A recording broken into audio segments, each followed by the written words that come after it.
I heard about a man named Fred. Now, Fred was a very godly Christian guy who was in church and unfortunately got sick towards the end of his life and was in the hospital.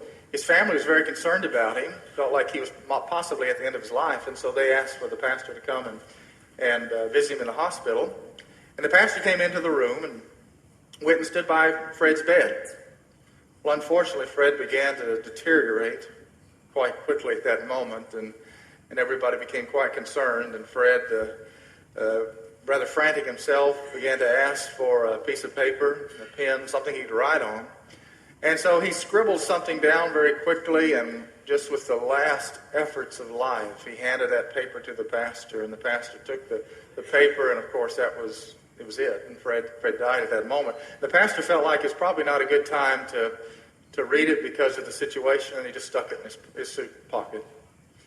Well, a couple days later, he's preaching the sermon, and the pastor's getting toward the end of the sermon. He realized he's got the same jacket on that he had on when Fred was in the hospital. And so he remembers, he says, Fred was a very inspirational guy, and I'm sure he wrote something to me and handed it to me at the end of his life, and I'm sure it would have something special for each one of us. And so he pulled that message out. And as he pulled it out, he read it to the entire congregation. And it said, "Could you please step to your left? You're standing on my oxygen tube." Now, that would have been a good thing to know.